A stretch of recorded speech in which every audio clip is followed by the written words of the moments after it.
I pledge allegiance to the flag of the United States of America and to the republic for which it stands, one nation, under God, indivisible, with liberty and justice for all.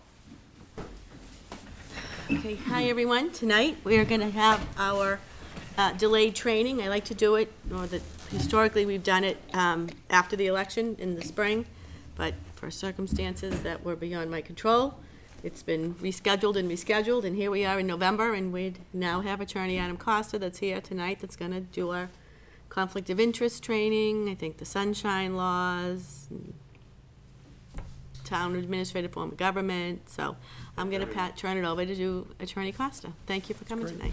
So I presume that it's okay if I'm here, that way I'm looking at you all in the face, and Yes. I don't know how to change from side to side. Maybe the mouse will allow me to do that, so I may just have to step away from the podium from time to time. There aren't too many slides, but there's a few just to sort of guide our conversation. This presentation is a bit of a hodgepodge of topics, as was just suggested. The last training I gave to one of our municipalities on the conflict of interest law, the open meeting law, and the public records law, which was the first time I had ever combined all three of those into one training, went for 2.5 hours. Yeah.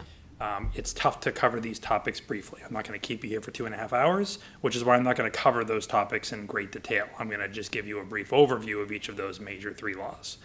About half of my presentation and what you'll see on the sides is really focused specific to the town of Newbury. So it's addressing your town administrator form of government, town administrator board of selectmen act. It's addressing your code of conduct and things of that sort.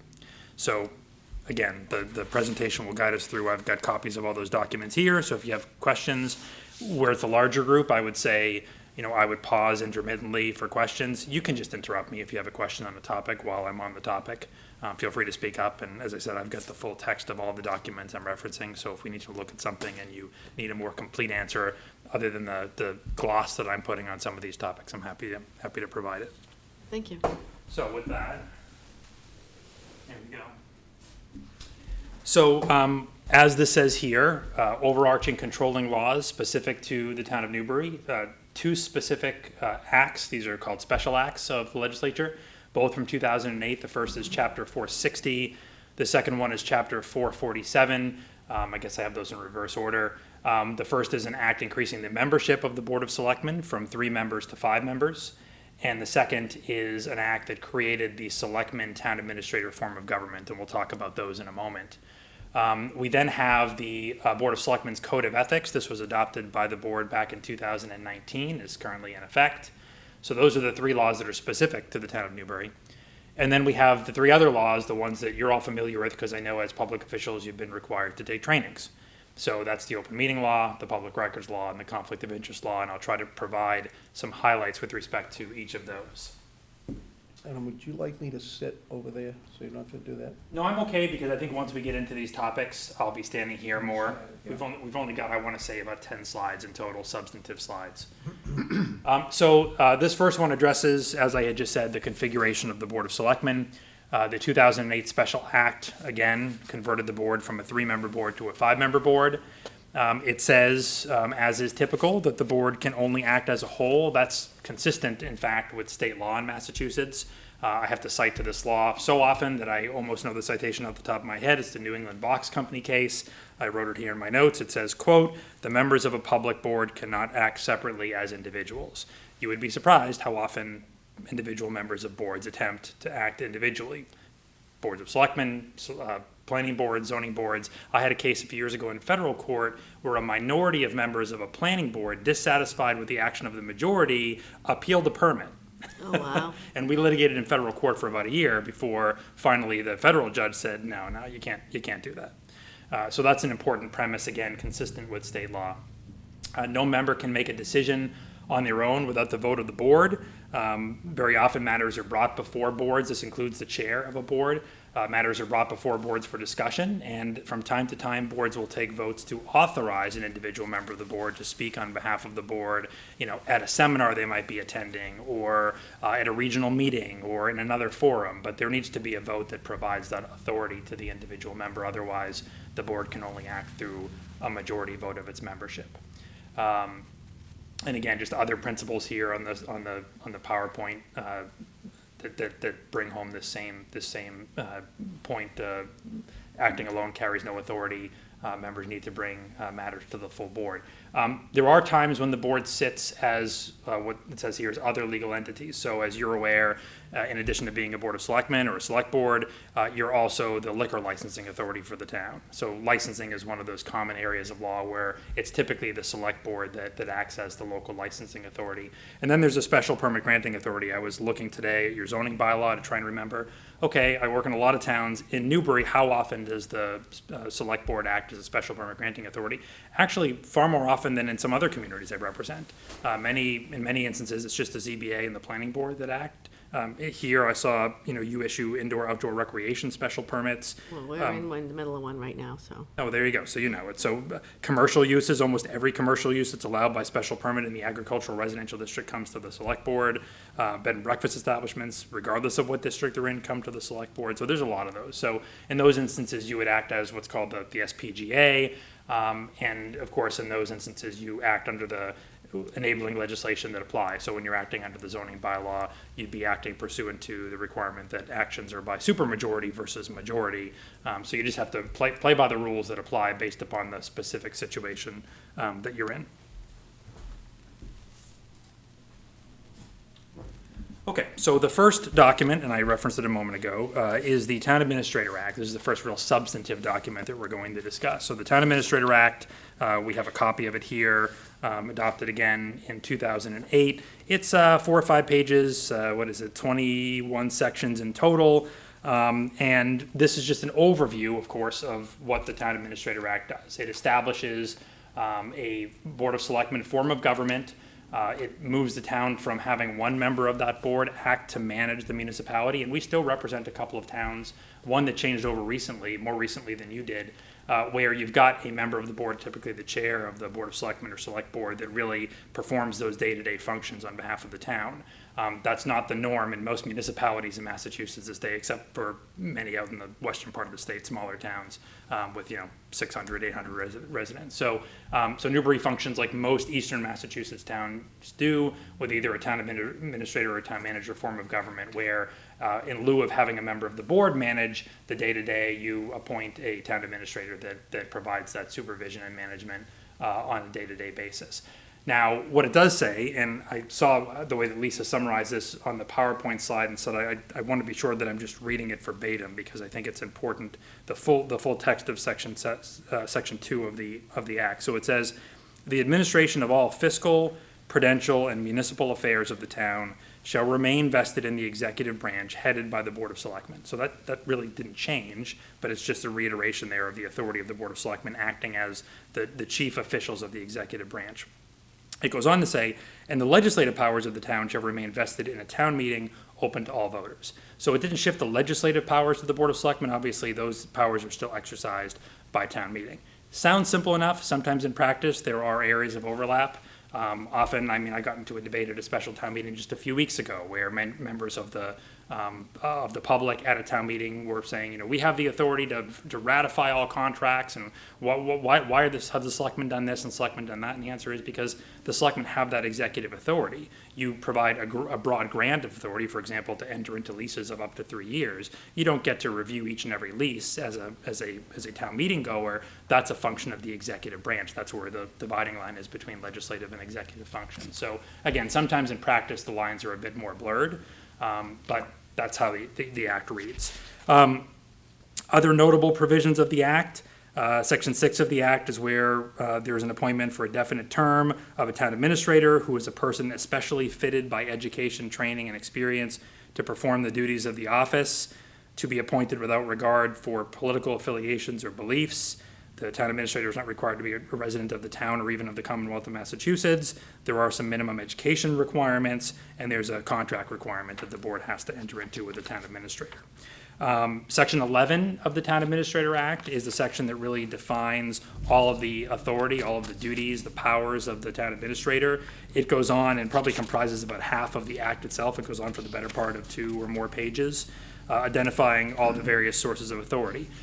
These range from, supervision on a day-to-day basis of heads of department and general administration of commissions and boards and offices, with some exceptions, obviously, including the Board of Selectmen, but several other elected boards. Approving upon the recommendation of department heads, the appointment and removal of all officers and employees of the town. That's a power or a right that's vested in the town administrator.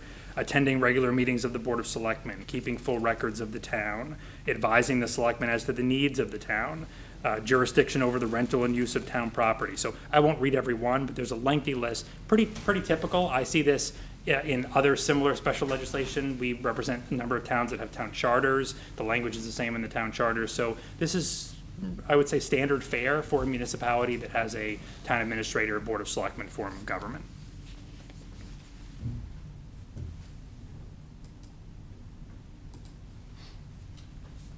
Okay, so then we have the Code of Conduct.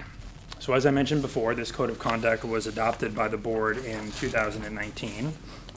Again, not going to read every provision of it. Those of you who were on the board in 2019 probably know it as well, if not better than I do, because you likely had a hand in its creation. So the Code of Conduct has a total of, I want to say, 18 sections. We've not identified every section here. We've just identified the highlights on the PowerPoint slide, but it addresses topics and it's somewhat duplicative of, and rightfully so. It's what I see in most codes of conduct for municipal boards. It's repetitive in the sense that it incorporates provisions of the open meeting law and it incorporates provisions of the conflict of interest law. That's fairly typical. So just by way of example, you've got sections on the conduct of public meetings that mirror the requirements of the open meeting law.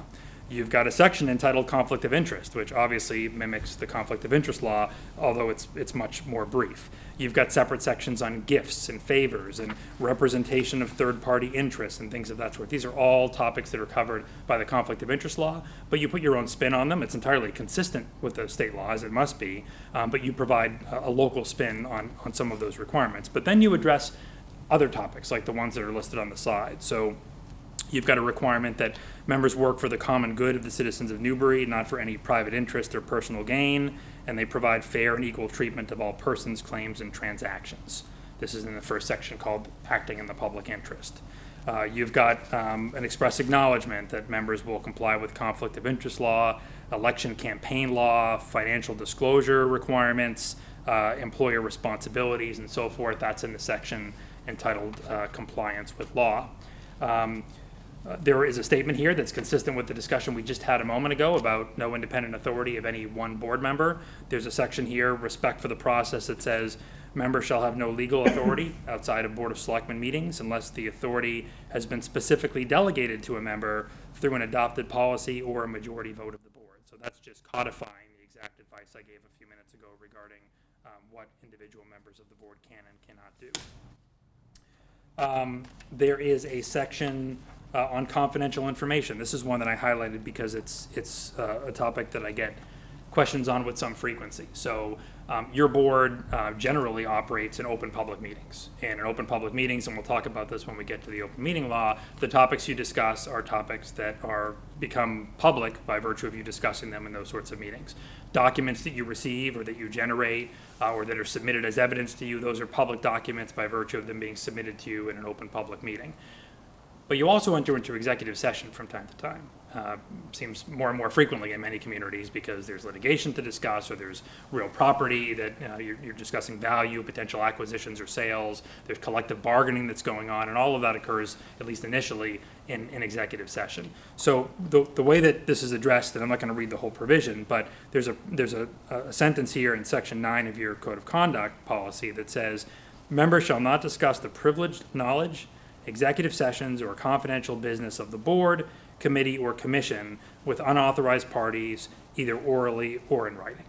And that's just an important thing to remember. I know that I've had many issues, and often it's unintentional, where board members have a conversation in an executive session and then they effectively compromise the whole purpose of the executive session because they're having a conversation with a friend, or again, often unintentional, and make a few statements that are the direct result of that executive session, therefore compromising the privilege.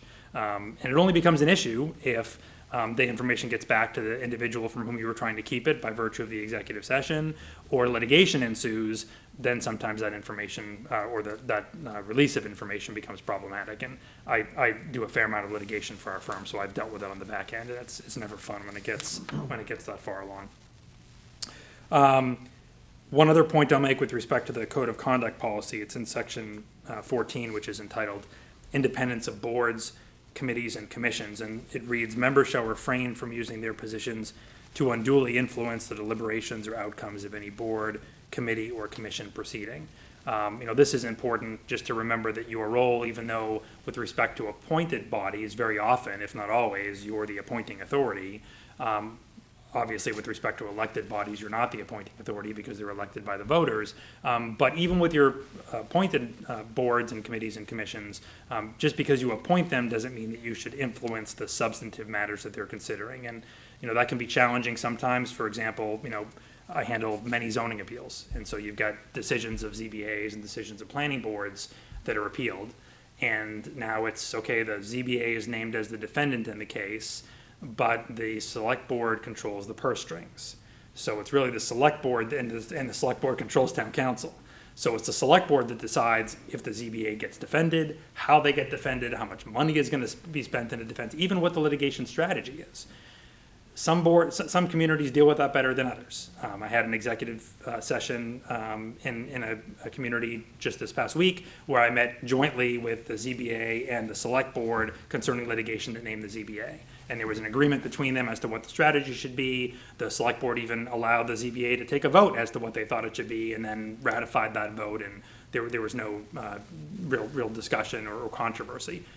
I've been involved in other cases where the ZBA wants to be defended, and the select board says it was a close vote, it barely passed, or was barely defeated. We're not going to spend taxpayer money defending this lawsuit. And that causes a rift, or sometimes between the respective boards. So it can become challenging in those circumstances, but the reality is, unless the authority truly shifts, like in the litigation context, to the select board, you shouldn't be interfering with a pending ZBA matter where the ZBA has to apply a legal standard under the zoning act or the zoning bylaw. That's for them to do, and until it lands on your desk, it's not on your desk. Okay, so that's the code of conduct. Let's move on to the next topic, and now we're going to get into the three big laws: open meeting law, public records law, and conflict of interest law. So, as I mentioned before, there's a lot to discuss here. So let's just talk very generally about some of the basic requirements of the open meeting law, and I suspect that many of you know these already. So there's a notice requirement for open public meetings, and I think you're all aware. 48-hour notice must be posted, excludes Saturdays, excludes Sundays, excludes federal and state holidays. So if it's a Monday meeting, you've got to post by, if it's a 7 p.m. Monday meeting, you've got to post by 7 p.m. on Thursday. Can't count the Saturday and Sunday. If it's a 7 p.m. Wednesday meeting, you obviously can post it at 7 p.m. on Monday. The agenda is set by the chair. We get into some trouble, boards often do, when items are not placed on the agenda, and so there's a question about what is it that a board can consider beyond the scope of what's on the agenda. How specific does the agenda need to be? And so we review these on a case-by-case basis, as does the state. If there's a challenge to, under the open meeting law, the Division of Open Government response to complaints, there's a complaint process. I'm sure you've dealt with it before. And so it's a totality of the circumstances. The Division of Open Government is going to look at the agenda, look at the information that was known to the chair and known to the board at the time the agenda was posted. You're supposed to provide sufficient enough information on the agenda to notify the public as to what's being discussed. And I'll give you one example. We're going to talk in a few moments about executive session. The case law with respect to executive sessions, and by case law I really mean the decisions of the Division of Open Government, although occasionally they make their way into the courts, says if you want to into an executive session, for example, to discuss threatened and imminent litigation, you're required to specify that that's the purpose of the executive session. You can't just say you're going into executive session. You have to cite the purpose for the executive session. If the litigation is already pending, if it's litigation that is on the books as opposed to imminent and threatened litigation, you have to not only cite to the litigation exception, you also have to cite to the specific litigation. Case name, court docket number. That was a surprise to many when that decision initially came down from the Division of Open Government, because many communities for years, even after the open meeting law was recodified back in the late 2000s, were just putting, executive session to discuss litigation, and some still do. But you're not supposed to, and if you're challenged, the division will indicate that you've got to provide that additional information. So then there's the question of reasonable knowledge. So anything that is reasonably anticipated by the chair is supposed to be on the agenda. And I don't know how you craft your agendas, because I don't attend your board meetings with enough frequency. Some boards always include a catch-all in their agendas that say other items not reasonably anticipated by the chair. And that's fine to do. I just always caution boards that that phrase is interpreted rather strictly by the Division of Open Government. So if it is truly something that was unanticipated, raised by another member, something that has some immediate need, you're not meeting again for 2 weeks, it's been raised, it wasn't anticipated, there may be some flexibility there in terms of your ability to discuss it. The safest course is always to say, if it's anything that is substantive, that is going to be more than, in passing, we received this unanticipated correspondence, we've accepted it into the record. If it's anything more than that, postpone it to a later meeting. That's always the safest course, because it avoids the possibility of an open meeting law complaint on the grounds that it should have been reasonably anticipated, or it could have waited until a later meeting. So can we pause here for a minute? Sure. There's some, I guess, I don't know, for lack of a better word, there's some chatter out there that, the select board, when we meet together as a board, that we don't meet as a board, we meet with the public. And when the public comes in, we should be able to, just have an open dialogue and say, what do you want to talk about today? And we'll talk about all that. And I've always understood that unless it's on the agenda, you shouldn't be discussing it, because it doesn't give proper notice to the public that we would be discussing this. So that's generally correct. Most boards, and certainly most select boards or boards of selectmen, because they function as the chief executive official of towns, allow for public comment on their agendas. Typically, it's a specified item on the agenda, public comment. We do that. Okay. So what I advise boards is, you obviously can't control, nor would you reasonably anticipate, all of the topics, many of the topics that are going to be raised during that public comment session. Public comment session is not typically an invitation to the board or to board members to engage in a back and forth deliberation. Some boards interpret that or apply that more strictly than others. I represent some boards where the chair makes it clear, the chair is not going to entertain any discussion. You're going to get members of the public that get up to the microphone and they say, I've got a real issue with the paving that's going on downtown. And I want answers as to why we weren't given notice that this project was going to happen. I've had all sorts of inconveniences. I can't get to my house 2 hours a day. So what do you say to that? They're going to ask you questions. They're going to look to you. They're going to pause and wait for a response. I've got some chairs that say, thank you for your comment. And then when the speaker is taken aback and says, well, are you going to answer me? The answer is, we don't respond directly to inquiries from the public in this forum. This item's not on the agenda. We would consider adding it to a future agenda if that's a concern and you think it warrants discussion, and then you can discuss later amongst yourselves whether that should be placed onto a future agenda.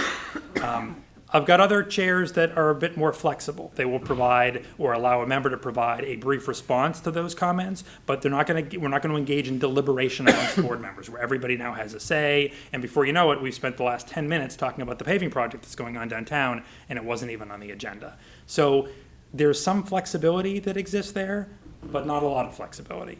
But you're absolutely correct that it's, public comment, you can't control what's said. Most of what's said, if not all of what's said, is not going to be reasonably anticipated. And if you engage in a 15-minute debate on each topic and you've got 10 speakers, you've just spent an hour and a half talking about topics that were not on your agenda. Right.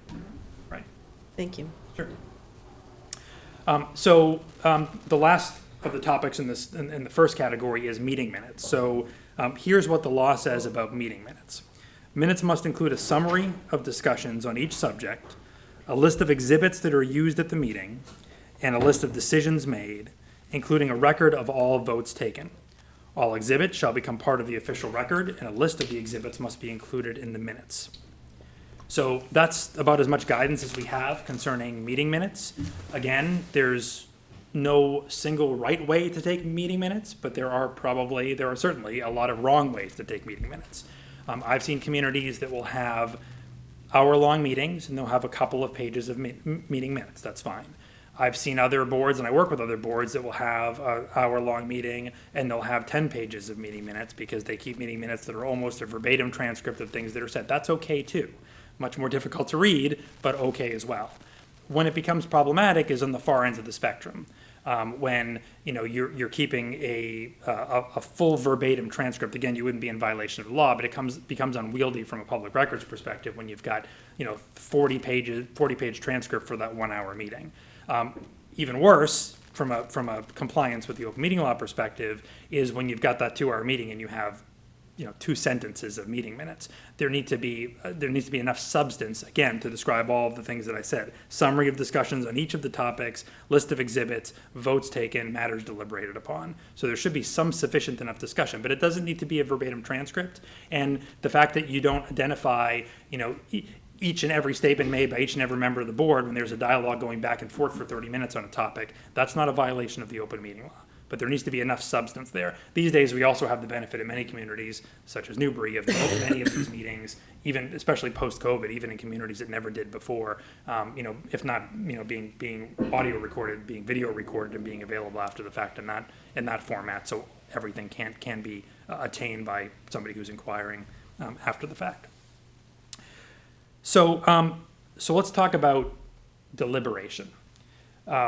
And to talk about deliberation, we sort of have to understand the definition of a meeting. And you probably saw some of this when you did the open meeting law training, because they kind of walk through this in painstaking detail. So meetings are considered deliberations of a public body.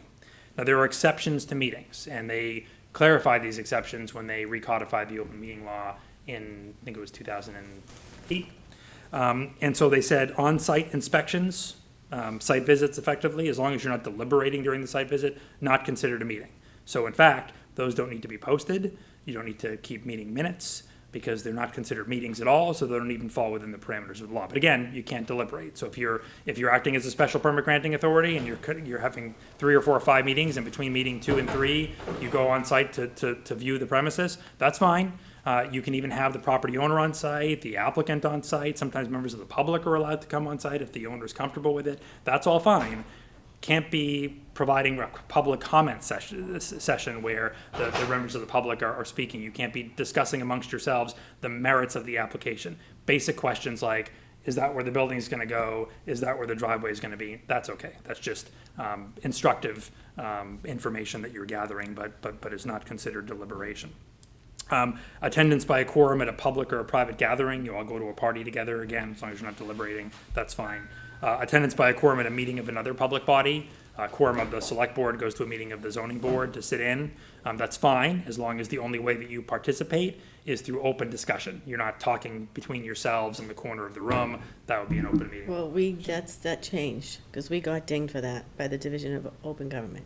Right. They said that 3 of us attended a Council on Aging meeting, and the complaint was filed, and the Division of Open Government agreed with the complaint that it should have been a posted meeting. So now I post everything. Yeah.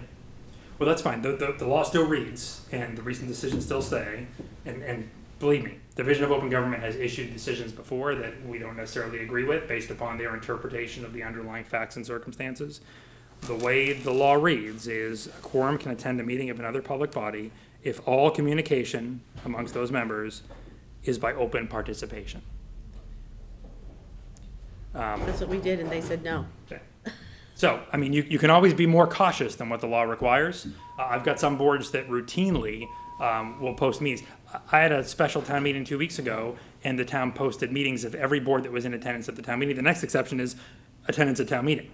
You don't need to post your attendance at town meeting. It's expected that you're going to have many boards or a quorum of many boards in attendance at town meeting, not required to be separately posted. I have towns that choose to do that in an abundance of caution. We posted too. Yeah, so you can. It provides you additional protection. Nobody can then claim that it was a meeting that was unposted. Mm-hmm. So then we get into these questions of email deliberation and telephone calls. So the telephone calls don't surprise too many people that You can't have a quorum of members discussing matters by telephone. That's the same thing as deliberation outside of a meeting. Just because you're doing it by telephone and not face-to-face doesn't change the rule. There was a lot of debate about email deliberation, and there's still a fair amount of debate concerning social media. So email deliberation is the same thing as telephone, except you're just doing it in a group email. The nuance with email deliberation is what happens if one of you sends your opinion on a topic to two other members of the board, or the remaining 4 members of the board, and there's no response to that email. Is that an open meeting law violation? For I years, believe so. Yeah, for years, the thought was, no, how can it be? There's no deliberation. Requires 2 people to deliberate, right? If nobody responds, it's no deliberation. Division of Open Government disagrees with that. They've said that even one-way communication, even if there's no response by a member of the board, is still the expression of your opinion to other members of the board outside of an open public meeting. That shouldn't be allowed. So they've said you can't even send a one-way email. We had a circumstance in one community a number of years ago where we had, it was unintentional, again, this is how sometimes these arise. We had a member of the board who had a strong opinion and sent that to the administrative staff member that assisted the board, who then sent it to another member of the board, who then discussed it with a third member of the board. Ugh. You know, connect the dots, right? I mean, but bottom line is, there was an open meeting law complaint. Fortunately, it was never ultimately taken all the way to the Division of Open Government, but when I landed on my desk and I had to provide a response to the complainant, I said to the town, you violated the open meeting law. I don't think anybody had an intention to do it. The original person that said it to the staff member didn't know that it was going to be communicated to another member, let alone then spoken to a third member, but it happened. So we came clean and we took remedial action, corrective action, and we fixed the issue. But you do need to be mindful of email deliberation. You also have to be mindful of Facebook deliberation, or other forms of social media, LinkedIn, or whatever the social media platform of the day might be. If it's an open forum, it may be acceptable. It certainly is not acceptable if it's a closed forum. If it's a group that you have to be a member of in order to post, that's problematic. Even in an open forum, it can be problematic, and certainly gives an appearance that there's deliberation that's going on outside of an open public meeting. There's a loophole in the open meeting law, and some communities avail themselves of it and others don't. And that is this concept of simultaneous disclosure. Some of you may have heard that term being used. So the idea of simultaneous disclosure is, let's say that you have a discussion, a valid discussion at a public meeting, it's on the agenda, about wanting to evaluate a project that's proposed for the downtown area. And you say, you identify a member of your board that's going to gather some research and make some recommendations as to how the board should approach this project. That board member, because it's a member of the board that's gathering the information and putting a report together, can't send that report out to any of you in advance, right? If they send a one-way email, even a one-way email with no responses to the other members of the board, a quorum of the board, as I just said a few moments ago, that's a violation of the open meeting law, because that report is going to express some thoughts and opinions of that board member. What can be done is that member can post that report on the town's website, and then all of you can go see it on the website. Because it's on the website and it's open to the public generally, it's not a one-way communication outside of an open meeting with a quorum of the body, because it's simultaneous disclosure to board members and the public generally, and it serves that purpose of transparency. So there are some communities that will do that from time to time. So that would be helpful if, I don't know, let's say I asked Jerry to go do some research on something, and she went and she compiled all this information, and we was gonna be on an upcoming agenda. Rather than, she couldn't send it to all of us, or could she send it to all of us to read, to prepare for the meeting? So the question becomes, is the compilation of materials that she's prepared, does it constitute an opinion of the member, right?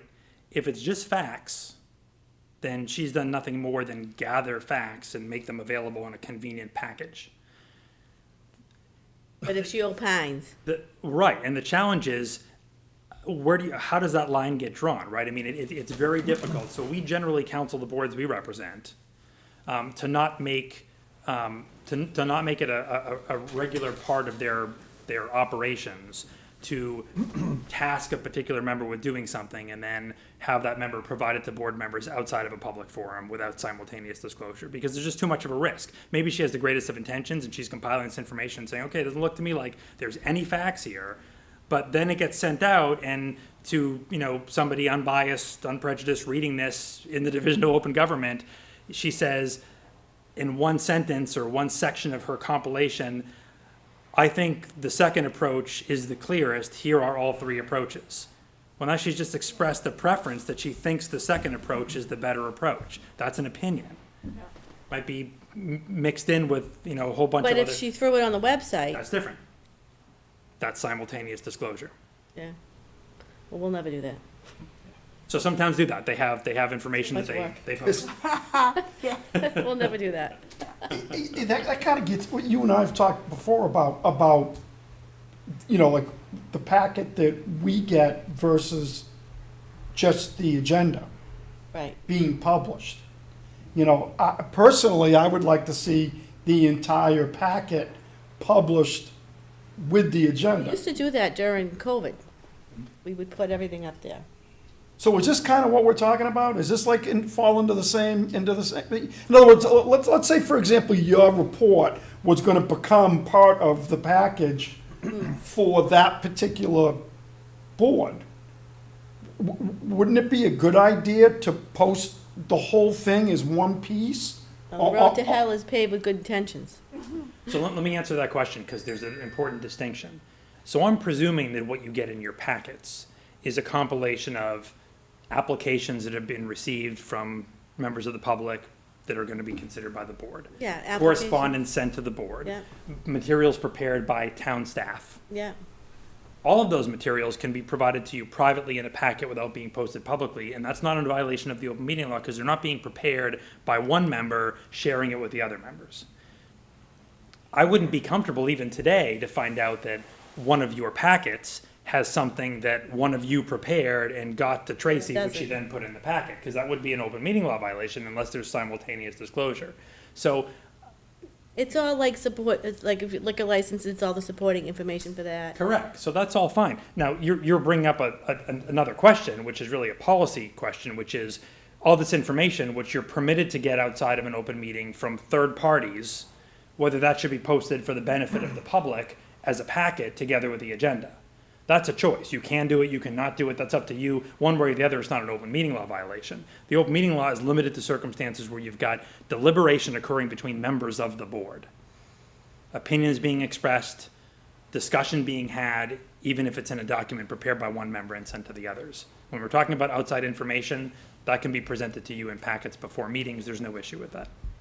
Okay, What's interesting, if you care to be totally litigious, like if the chair decided she was going to say, I'm not gonna post the meeting, she's expressing, I know I'm being very facetious, but in the sake of, if you were in a decision-making process like we were at that seniors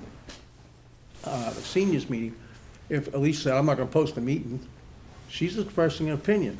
So she really can't even do that if you were to go by the absolute letter of the law. Because she's expressing an opinion of a very charged subject. So I mean, it's, how far? I don't think that's an opinion. Well, it is, because she's saying, I don't really think I don't wanna, she's I don't saying, have a meeting. but that's just, it's your decision that you don't think you have to post the meeting. That's your opinion. And so the only. So they can pick you up no matter where you want to get picked up, no matter how you want to do I it. see your point now. So I don't disagree with the point, but I'll note a distinction. And that is, the open meeting law does acknowledge that there are certain types of communications, even amongst board members, that are exempt. And one of those topics is discussions about scheduling meetings. Yeah, Because there'd So have that's to be exempt. something. There's also express authority given in the open meeting law for the chair to set the agenda. So I think that the Division of Open Government would be hard pressed to say the chair, in performing his or her obligations under the open meeting law to set the agenda, and given that we have an exemption where there can be communication through email or telephone or in person regarding the time and date of a meeting, that the decision not to have a meeting or not to put an item on the agenda was somehow a violation of the law. Again, Well, that's not deliberation either. Yeah, but it's one-way deliberation. it is, I see his point, which is if the. I'm just saying, if you wanted to take any of this to the highest level, you'd have to have that exemption to protect that. Correct. Correct. So That's why there's so many lawyers in the world. that just shows you how far it can go. Right. So let's talk about executive sessions, and I'm not going to spend a lot of time on this because I could spend an hour just on executive sessions. There's 10 purposes for the executive sessions. I'm not going to read them all as well, but I'm going to read some of them because they're the ones that you're probably most familiar with. If you wish to discuss the reputation, character, physical condition, or mental health as opposed to professional competence of an individual, that is an executive session, or is a permissible purpose of executive session. You have no obligation to do that in executive session, but you have the right to do so if you so choose. Collective bargaining sessions, executive session, discussing strategy concerning collective bargaining or concerning litigation. Litigation has to either be in existence, meaning the case has been filed, or it has to be imminently threatened litigation. This is one where municipalities have consistently been sort of nibbling around the edges, trying to utilize it in a way that the division has, maybe unhappy is not the right word, but the Division of Open Government has said it's not meant to be interpreted quite so broadly. The fact that you have a concern, I got a question, I've gotten many questions from municipalities. Well, we just issued this decision. There are some murmurings out there that somebody's going to appeal it. We want to be ready when they appeal this thing. So let's get into executive session and talk, well, what are these murmurings you're talking about, right? The murmurings in the public that somebody might appeal something is not imminently threatened litigation. Imminently threatened litigation is you get a pre-litigation demand letter saying you're on a 30-day clock and on day 31, we're filing suit on the following grounds, and you want to discuss how you're going to respond to that letter. That's imminently threatened litigation. So you do have to be mindful. If the case is not in the books or you don't have that sort of a demand, you can't use the litigation exception. Investigate or consider the filing of criminal complaints. Not used often by municipal boards, but I've had it used a few times. Considering the purchase, exchange, lease, or value of real property. For obvious reasons, you wouldn't want to disclose that publicly because then you would lose your leverage. Interestingly, there's no general contract exemption under the open meeting law for executive session. So I get this question probably once a month. We want to consider such and such a contract. Can we go into executive session to consider the contract or to negotiate the contract? Not unless it fits into one of the other exceptions, like it's a contract with, non-union personnel as part of collective bargaining. If it's just an everyday contract for the purchase of goods and you want to discuss it in executive session, there's no exemption for that purpose. So it needs to be discussed publicly, or you have to do what many municipalities do, which is, defer most of the work to town staff until it needs to come to the board for approval. Interviewing applicants for employment or appointment if it's done by a preliminary screening committee. That's the caveat. Again, I get this one all the time because I've got boards that have opted not to use a preliminary screening committee, but then they want to conduct their interviews in executive session. Got this question about a month and a half ago in a community that was a very, very controversial appointment. They had a few candidates. They wanted to have the conversations in private session. I just read about this in the paper. They were concerned. They were concerned about, and many communities are. Applicants who are interviewed later getting advance notice of the questions that were asked earlier. They wanted to ask the same questions of all the interviewees, as is often the case with interviews.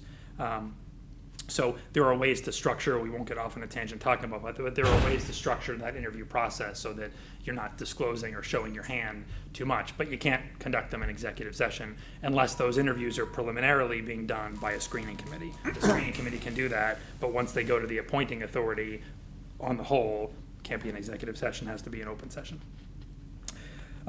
When they adopted or recodified the open meeting law and they rewrote the executive session exemptions, they included an exemption for meeting or conferring with a mediator, which is good. That wasn't in there for a while, and I had circumstances where if I was mediating a case involving a municipal defendant, a ZBA, a planning board, a Concom, I couldn't have the full body with me at the mediation. I had to have representatives, and that could be challenging because you'd have two representatives agree to something, and then they go back to the other 3 or 4 or 5 members of the board or commission, and they'd say, we're not doing that, and then you just wasted a half a day.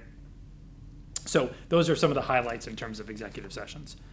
I'm going to move on to public records. Any other questions about open meeting?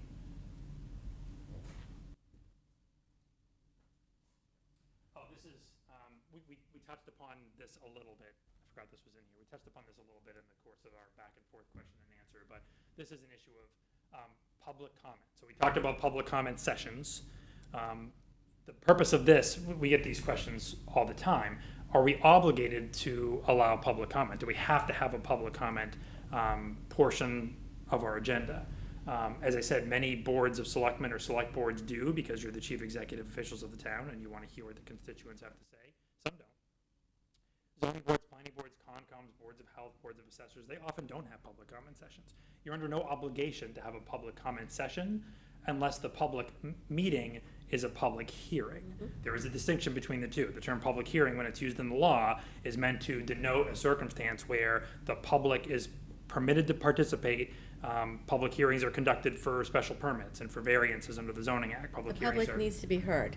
Correct. Public needs to be heard if the statute or regulation calls it a public hearing. If it's not a public hearing, it's a public meeting, you're under no obligation. However, here's the exception. If you allow public comment, you've now created a limited public forum. What is a limited public forum? Well, the best analogy I can give, because I suspect most of you have are at least familiar with this, because it's been in the papers off and on over the course of the past 10 or 15 years at the federal level, is signage.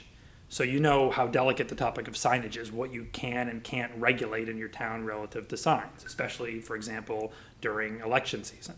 Signage is a form of expression. Forms of expression are subject to First Amendment protections. So when someone wants to put up a sign and you don't like the message, I've got signs in towns right now that use profanity. I've got signs that are much larger than the town would like them to be. Generally speaking, if you're going to regulate signage, you have to regulate it in a content-neutral fashion. That's what the U.S. Supreme Court has said. Content-neutral. You can say no sign can be larger than 2 feet by 3 feet. That's fine. Now you're applying that rule to directional signage, to building signage, advertising commercial operations, to political signage. That's okay. When you start to say it can't be the color blue, it can't use the following words, it can't advocate for any position, now you're regulating the content of the signage, and that's a violation, generally speaking, of the First Amendment, even in circumstances where the signage is using vulgar language. There are some exceptions for things. I think that Lisa has them on here. Obscenities, personal attacks, statements that are deemed to be defamatory, sexually explicit statements. Those sorts of things are exempt. But I would liken this concept of a limited public forum to the position of the federal government and state government on signage, which is once you've opened it up to content, you have to allow whatever content is going to come in, as long as it doesn't fall into one of these very limited categories. The courts say all you can do is apply reasonable time, place, and manner restrictions. You can't govern or limit the content of the message that's being spoken. So just be mindful of that and careful about cutting individuals off when they're speaking. Again, and just to offer clarity on that point, you can provide a time limit. You're only allowed to get up and speak at the microphone for 2 minutes. A lot of communities do that because they've had circumstances in the past where individuals have gotten up and they've said, the last person had 5 minutes, I want 5 minutes too, and then they are just going off on all these things that nobody wants to listen to, but they have to because it's a limited public forum. So just be mindful of that. Can I ask a general question? Probably more.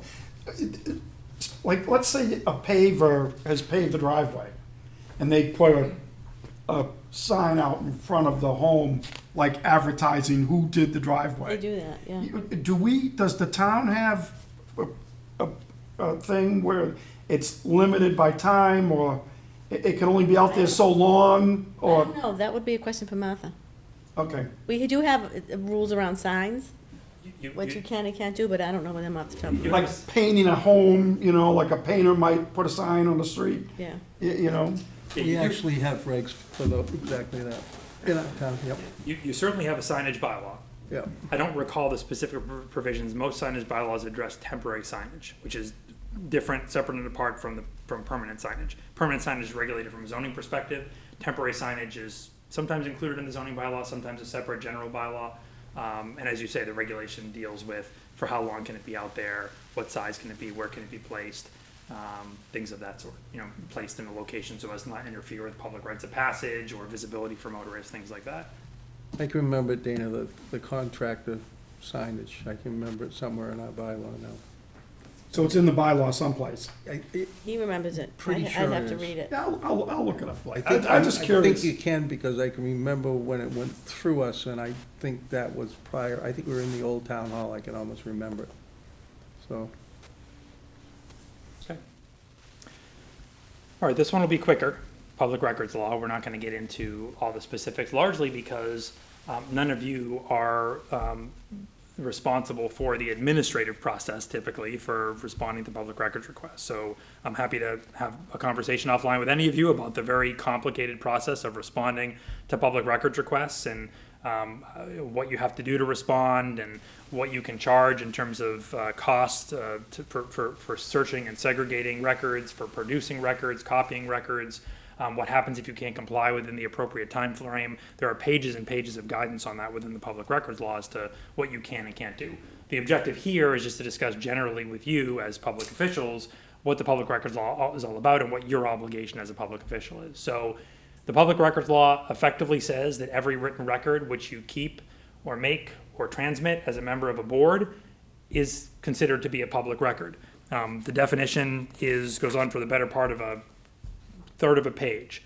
Books, papers, maps, photographs, recorded tapes, financial statements, tabulations, documentary materials, data, regardless of physical form or characteristic, made or received. So it goes on and on. I mean, it's anything you can think of in any form constitutes a potential public record if you've received it in your capacity as a member of the Board of Selectmen.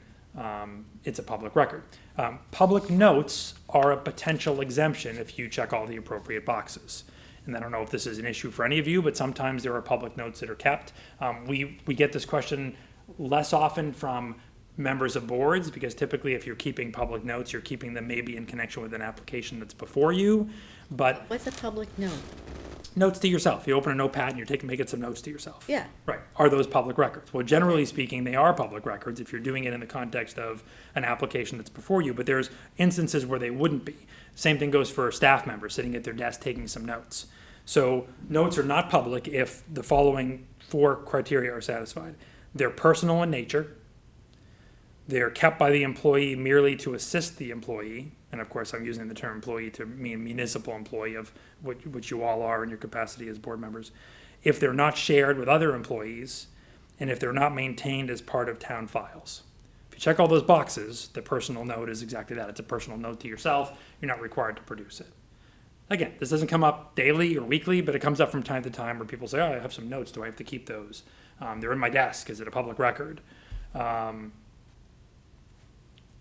If they check the boxes, they're not. All documents referred to in a meeting are public records. And in fact, I've got the quote here. It's directly from the open meeting law. This is the overlap between open meeting law and public records law. It says that the minutes of any open session and all documents and exhibits used at the session shall be public records in their entirety and shall not be exempt from disclosure pursuant to any of the exemptions under the public records law.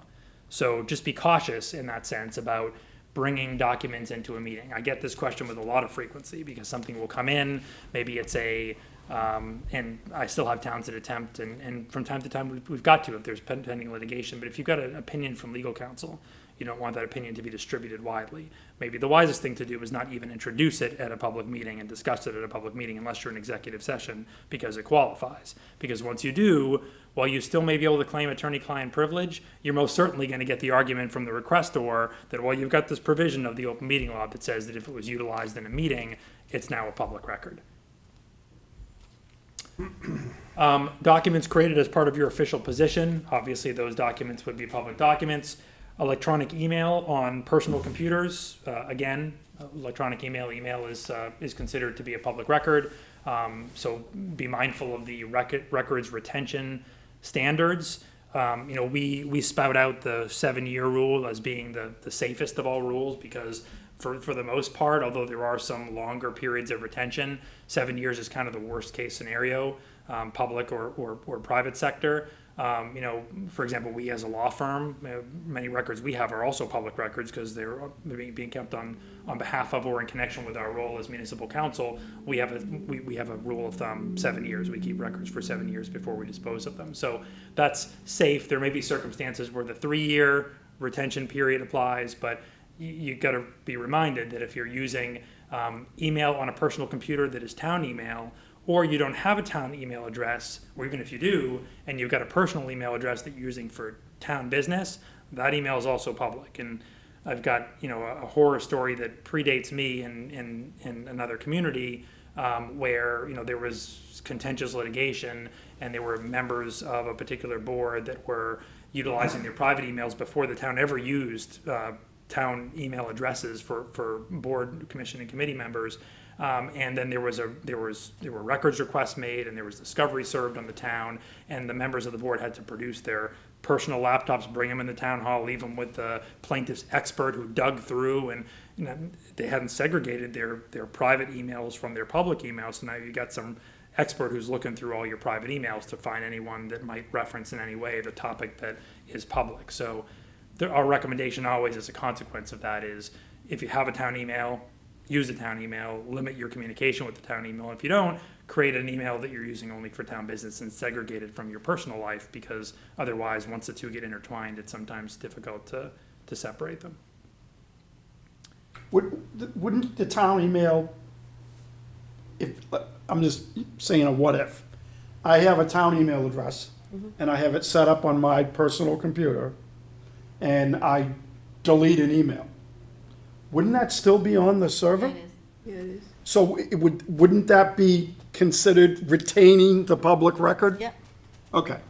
It would be. We obviously give this advice in a general sense because not every town has that duplication of emails because the server retains anything that might be deleted by the user. I've got towns where they still don't, even members of the Board of Selectmen, even some town officials don't have town email address. They don't have a, We didn't have them. When I first got on the board, we didn't have our own. I've got some where I've got members that have been, I've been a member of the board for 20 years. I've always used my personal address. I'm going to continue to use my personal email address. Okay, but you do so. Well, at that's risk why of I your don't own delete risk. anything. My husband's like, you have 30,000 emails. I said, leave them alone. They're all from Kohl's and Macy's and Bed Bath & Beyond. Okay, so I said I wasn't going to get too deep into the responding to public records requests. I think you know the general rule that you've got, you know, a 10 business day period to respond to most public records requests. There are exemptions to that 10-day period. No, we don't respond, though. The town administrator would Correct, respond. staff respond, which is Yeah. why I said I wasn't going to get into all the administrative tasks, but it is a fairly quick turnaround for most requests. There are circumstances where you can get additional time, but even in those circumstances, it's usually no more than 25 calendar days from the date that the request was received. So an additional 15 calendar days beyond the 10 business days. Would a judge be involved with that? Like, that would take a warrant, wouldn't it, to? So they're public records, so no warrant. There could be circumstances where a warrant would be requested. I've never seen it requested in the public records context. So the way that it works in a nutshell is an individual submits, and you've got, I mean, I'll give you credit because I don't have, many of the towns I represent don't have this. You've got public records access guidelines, pages of guidelines. You have 3 separate records access officers that you've identified. You have a public records request form. All this is available on your website. A lot of communities don't have this. So you've got a defined process, which is great. I get it. Right. Yep. Right. But And that helps. it typically goes to the Secretary of State's office if you're not complying, and they will step in and enforce without getting a judge involved or a warrant involved. Okay, last topic, conflict of interest law. Again, this is a weighty one, but I'm just going to gloss over to give you a general sense of things. And again, I'm just speaking, you know, the conflict of interest law is divided into 3 sections. There's a section on the job restrictions, there's a section on after hours restrictions, and there's a section on after service restrictions, which is after you're no longer a public official. We're not going to get into all the specific provisions of the law under each of those categories, but the general rule that you need to be aware of as a member of a municipal body is that you can't use your official position to gain an advantage that a private citizen would not otherwise be entitled to. You can seek opinions, and this is what we recommend to municipal officials. If you're on the fence, if you're uncertain about whether something constitutes a conflict of interest, conflict of interest law is personal to every municipal official. So if you believe she has a conflict of interest, you can believe it all you want. Unless she wants to do something about it, you can't require her to do something about it. And if there's liability as a consequence of the conflict of interest, it's her liability, not your liability. Thus, when you believe you have a conflict of interest, the best thing to do is to communicate, with town council. You can do that directly as members of a board of selectmen. If you were a different board, I would say communicate with the town administrator, who can enlist the assistance of council to initially get our take on whether what you're describing constitutes a conflict of interest. It used to be, before they recodified the conflict of interest law, that if you got an opinion from town council, we put it in writing and gave it to you. That was sort of a get out of jail free card. If you get in trouble later, you can say, no, I talked to council, I got this opinion. Well, they changed the rule. They made it a little harder. So what you have to now do is you have to either get a direct opinion from the Ethics Commission in writing. If the Ethics Commission gives you an opinion in writing, then that opinion is your get out of jail free card. They cannot prosecute for anything that they've told you was okay. If you then do it and oops, we were wrong, it wasn't okay, they're bound by what they say. Or there's a process where you can seek the opinion from town council. We would give you a formal opinion. When we do that, we're required to file a copy of that formal opinion. If we're not just having a conversation, but we're giving you something in writing, we're required to file a copy of that formal opinion with the State Ethics Commission. The State Ethics Commission has 30 days to review it, and if they review it and make no comment, they're deemed to have accepted it. And then once they accept it, now that's, once again, your get out of jail free card. So it's a little bit of a more difficult process now, but that's why we advise, get our advice initially, and then if you think you need to do more, get something in writing. Gifts over $50. I think you probably all know there's a $50 cap on gifts. It's not really a $50 cap. It's no gifts $50 or more. So that's not even stated exactly correctly. It's $50 or more. So the $50 gift is impermissible. The $49.99 gift is okay. A gift to an entire board, can be a violation. It sort of depends upon the circumstances. And so here's what the commission's advisory says. It says the gifts and gratuities provision prohibits public employees seeking or accepting anything of substantial value for or because of their official acts or any act within their official responsibility. For purposes of the gratuity provision, whenever a public employee is offered anything from a private party, he or she must ask themselves two questions. Number one, whether the thing that's being offered is of substantial value. That's the $50 test. And then number two, whether it's being offered for or because of any official act or act within his or her official capacity that he or she performed or will perform. That's the test to analyze whether or not you can accept the gift. There are exceptions for gifts from family or longtime friends, retirement gifts, and here's the one that would potentially apply to a board, gifts to a public agency for the agency's use. And then here's another one that could potentially apply to a board, holiday gifts, if the holiday gift is shared with all agency employees and or the public. Like a fruit basket left out there. Fruit basket's a perfect example. Chocolates, whatever might come in. Maybe it's a $100 box of chocolates. You don't have to say, well, it went to one person, that's over $50. No, if the one person opens it up and puts it on the front desk and anybody can have one, that's fine. Training sessions versus trips. I think you probably might recall some of this too from your conflict of interest law training. If you're going to attend training sessions, generally speaking, if the training session is in connection with your official responsibilities, the term is legitimate public purpose. If it's for legitimate public purpose, then it can be compensated. If the trip is a leisure trip, it's not compensated. Obviously, it's never quite that black and white. You got a conference out in Vegas. The conference in Vegas is for training and something that is for all assessors nationwide. You send your chief assessor to attend the conference. It's a 2-day conference. She stays overnight 2 nights because she's there for 2 days, and then she stays overnight for 2 more nights, and Now it's a vacation. gambles and that. Well, right. So what portion of? So you have to be careful about how to divide it. And I don't even know your assessor, so I'm not picking on anybody in particular. But any public official that would go on a trip that becomes partly business, partly, you got to analyze the components of it before you can determine what would be a violation of the conflict of interest law if it were paid for by the municipality or by a public entity. you can't represent a third party before the town while you're a member of the board. I mean, this is a fairly obvious one, but, you know, you're a member of the planning board. You know, you can't represent an applicant that has to come before the planning board, or the zoning board, or the select board, or the town in any other fashion. If you're an attorney, or an engineer, or an architect, you can't do that. It's a violation of the conflict of interest law. I think there's one more slide here, and this is the last one. So, and these are the exemptions that I just summarized: gifts to a group, and then gifts not related to the official position. That again fits into this concept of if it's a gift that is unrelated to official action by the public employee or to the public employee's official position, then generally it's not a violation. There may be circumstances where you have to make an appropriate disclosure. Again, the conflict of interest law is riddled with disclosure requirements. If you're an elected official, those disclosure requirements are typically, those disclosure forms are typically filed with the town clerk. If you're an appointed official or a member of an appointed board, then those disclosure forms are typically filed with your appointing authority. And they're not required in every instance, but they're required in some instances. So that's an overview, a nutshell overview of the conflict of interest law, as well as the public records law and the open meeting law. There's a lot more to it. I know that, as I said, you've all done the training. But bottom line is we're always available to help. We get these, as you heard from some of my examples and horror stories and whatnot, we get these questions every day regarding one or several of these laws from the officials and the employees in the towns that we represent. So if you're ever in doubt, call. Okay. Any Thank you. questions?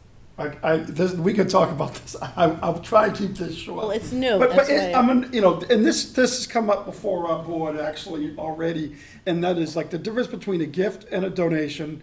And a donation, you know, whether we know where it came from or we don't, and it may even be a donation to an entire department in the town. Is there some kind of definition on where that all, how that unfolds? And Well, it's not specific to you. The conflict, the gifts is a gift to you, no, it's not specific to me. right? Right, so if it's not specific to you, I mean, gifts to the town. You're talking about like an anonymous gift to the fire department. Correct. Correct. Is there anything that controls that? I mean, Not from a conflict of interest law perspective, because again, the conflict of interest law, its focus is on the individual. What it's attempting to avoid is a circumstance where somebody where there's undue favoritism or bias for or against an individual based upon some gift that's being provided. You know, you scratch your back, I'll scratch, you scratch my back, I'll scratch yours, sort of an analysis. When you deal with gifts to entire departments, gift to the fire department, you know, we get gifts of land in many of our communities to conservation commissions. There's a different analysis. There are other legal requirements. I mean, you know, gifts are not deemed accepted just because they're made, just because they're offered. There needs to be an acceptance by the body, and sometimes that acceptance, depending upon the value of the gift, requires town meeting authorization. You know, Concom, for example, can accept gifts of land with approval of the select board and doesn't require a town meeting vote if the land is to be used for conservation purposes.